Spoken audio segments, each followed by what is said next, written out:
জ্বালানি তেলের সমস্যা, গ্যাসের সমস্যা আর ঘন ঘন লোডশেডিংটা আরও বৃদ্ধি পাবে। কেননা আমাদের দেশের সরকার সরাসরি উনি বলেই দিয়েছেন যে 2 থেকে 2.5 বছর সময় লাগবে এই সমস্যার সমাধান করতে। আবার সেখানে আমাদের দেশের বর্তমান অর্থমন্ত্রী উনি বলে দিয়েছেন যে দ্রব্যমূল্যের দাম আরও বৃদ্ধি পাবে সামনের দিকে। তাহলে তারা বলেই দিচ্ছে যে এই বাংলাদেশে হতদরিদ্র গরিব যারা, তাদের থাকার কোনো অধিকার নেই, কিংবা যারা দিন এনে দিন খায় তারা না খেয়ে মরলো আমাদের কিছু আসে যায় না। এই হচ্ছে আমাদের বর্তমান বাংলাদেশের ক্ষমতাশালী দল, যারা নিজেরাই স্যালেন্ডার করে। আমি বলি কি, এই স্যালেন্ডার না করে একটা কাজ করলে পারেন, জোতায় কামড় দিয়ে বাংলাদেশ ছেড়ে আবার লন্ডনের দিকে চলে যান।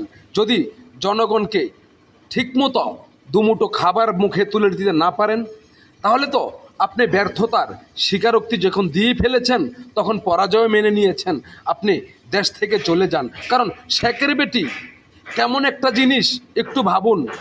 এত ঝড় ঝাপটা এত কিছু হয়ে গেছে, তারপরও বাংলার সাধারণ মানুষকে না খাইয়ে রাখেনি।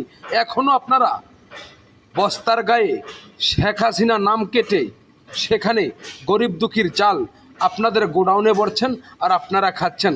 এগুলো বাংলার জনগণ দেখছে। আপনারা ব্যর্থ, আপনারা ব্যর্থতা স্বীকার করে নিয়েছেন। আর ব্যর্থতা স্বীকার করে নিবেন না বা কেন? আপনাদেরকে যেই যুক্তরাজ্য ক্ষমতায় বসিয়েছে, সেই যুক্তরাজ্যের সাথেই যে আপনাদের সব কিছুতেই চুক্তিবদ্ধ। আসুন আমরা একটা ভিডিও ক্লিপ দেখি, তারপরে কিছু আবার বলি।